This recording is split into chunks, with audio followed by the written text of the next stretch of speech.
अस्सलाम वालेकुम dear students. आज हम जो हैं वो नाइन्थ का गेस्ट पेपर को सॉल्व करने की कोशिश करते हैं। क्योंकि पहले तो आपको गेस्ट पेपर डिस्कस करेंगे और डिस्कस करने के बाद ये भी जहन में रखिएगा कि लास्ट में हम इसको सॉल्व भी करेंगे और इसका सॉल्व हुआ हुआ पेपर आपको पीडीएफ में भी मिल जाएगा और ये जो गेस्ट पेपर है ये भी आपको पीडीएफ में मिल जाएगा।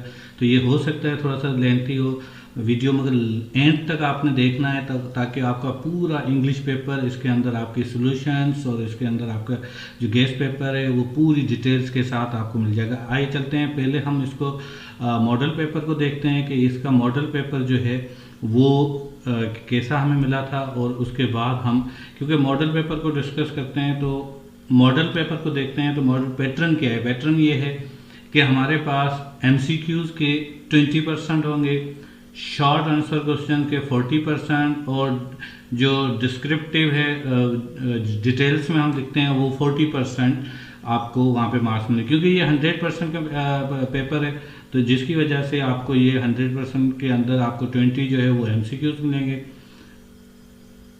यहाँ पे देखें आप सेक्शन ए के अंदर 20% है और इसके बाद ये आपको सिंपली यहाँ पे लिखा हुआ है मॉडल पेपर के अंदर के 20 एमसीक्यूज हैं। तो इसके बाद हम गेस्ट पेपर पे भी आ जाते हैं, 20 एमसीक्यूज है पोएम और उससे प्रोस से आ सकते हैं। तो अब ये है कि 20 मार्क्स इसकी हैं, सेक्शन बी के 40% है जो कि शॉर्ट आंसर्स हैं और उसके बाद क्वेश्चन 3 आपने मॉडल पेपर देखा हुआ होगा तकरीबन।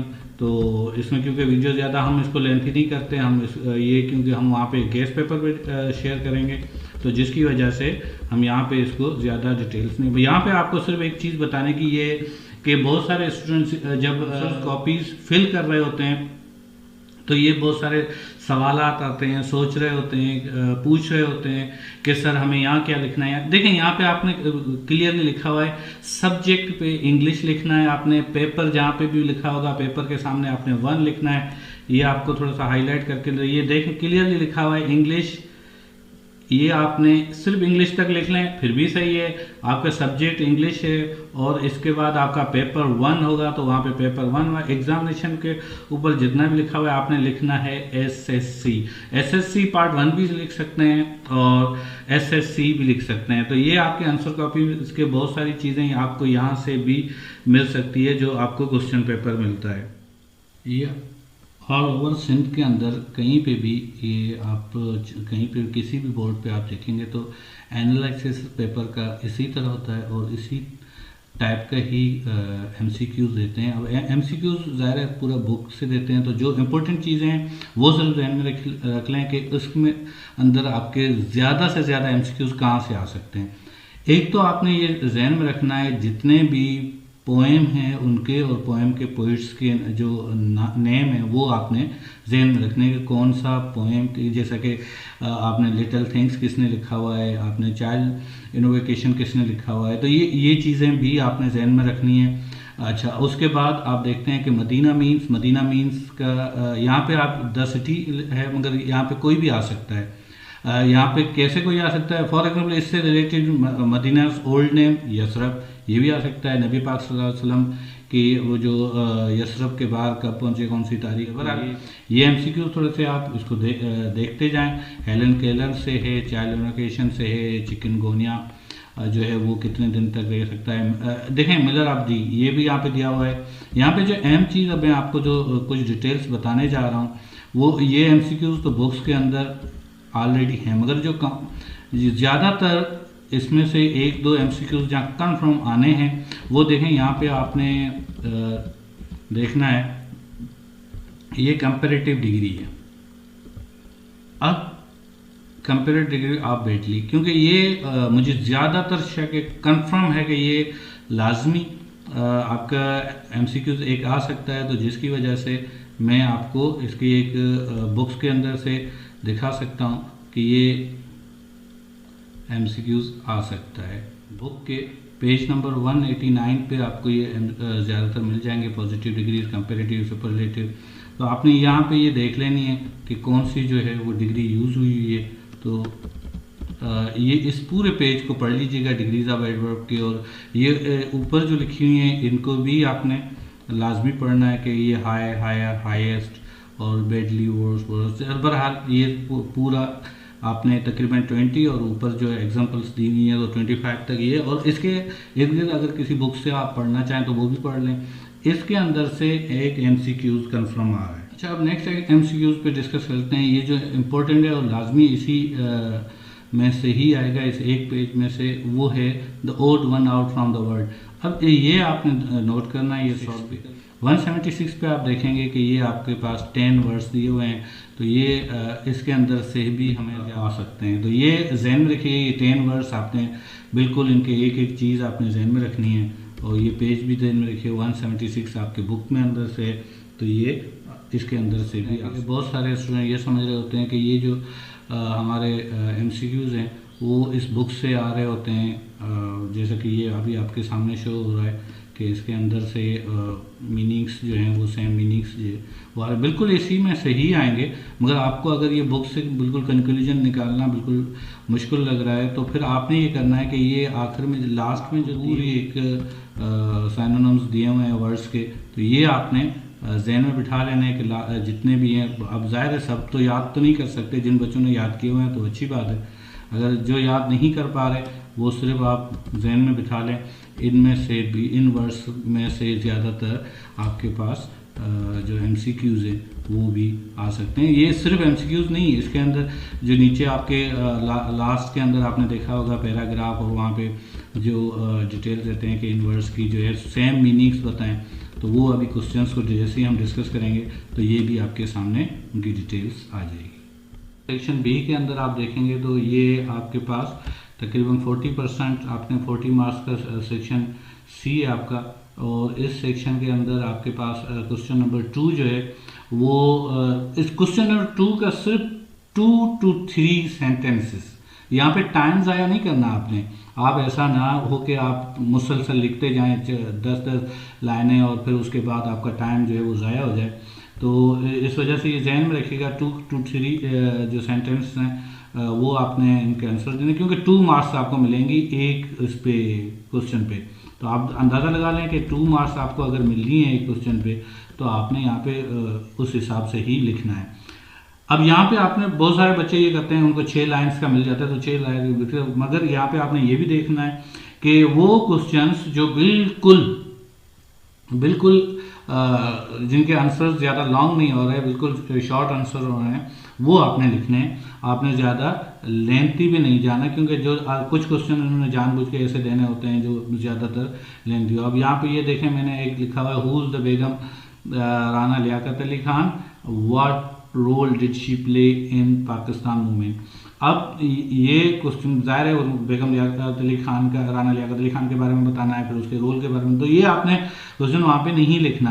प्लाज्मोडियम क्या है और ये इससे कौन सी बीमारी होती है, क्या होता है, ये नहीं लिखना आपने लिखना है कि बिल्कुल जिसमें 2 लाइन्स या 3 लाइन्स में आपने आंसर दे सकते हैं तो वो लिखना है। अब जाहिर मजबूरी के अंदर कुछ क्वेश्चन ऐसे आ जाते हैं जो ज़्यादा लाइन्स के देने होते हैं, तो फिर आप उस पर फोकस रखिएगा।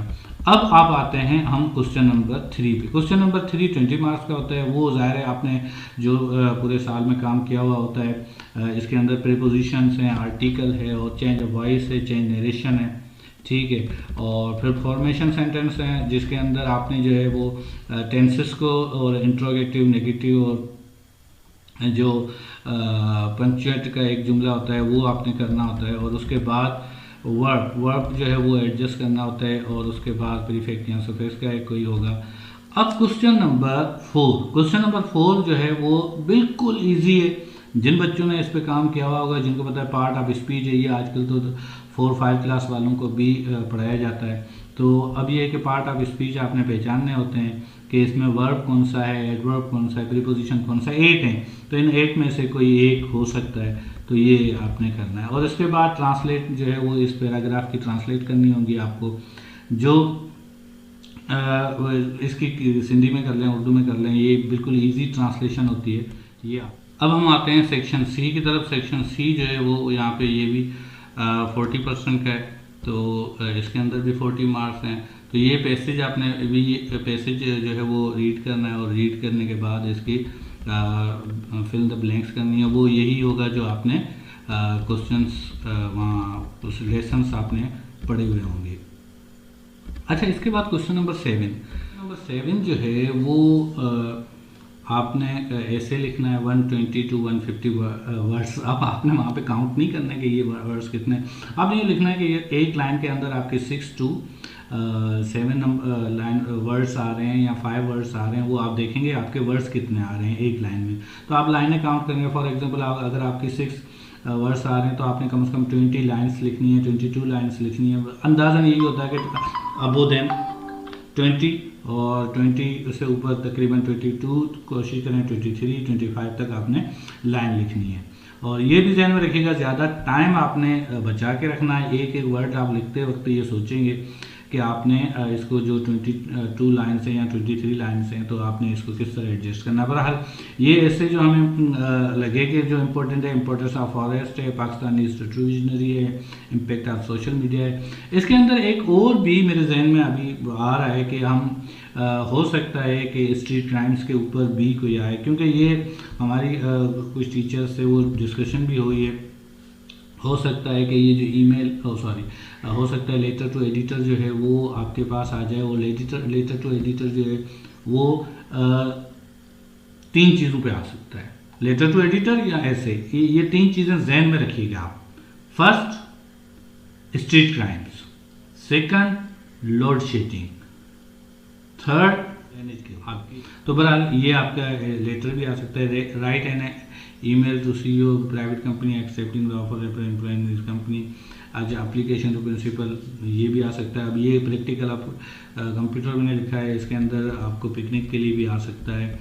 और ये जो नीचे वाला ये भी मैंने मुझे जो ज़्यादातर जैन सोर्स से पता चला कि ये भी आ सकता है। तो अब ये आप जहन में रखिएगा। क्वेश्चन नंबर 9 में ये है कि आपने पैसेज रीड करना है अच्छी तरीके से। बिल्कुल इसको रीड करने के बाद आपने ये करना है कि कहाँ है ये, अच्छा, उसके बाद आपने रीड करने के बाद ये देखें what do remote regions the Himalayan protect in cancers हैं। ये आपको मैंने आपको कहा था वो जो एंड में पेज में जो आपने रीडिंग करनी है तो वो भी आप देख लीजिएगा।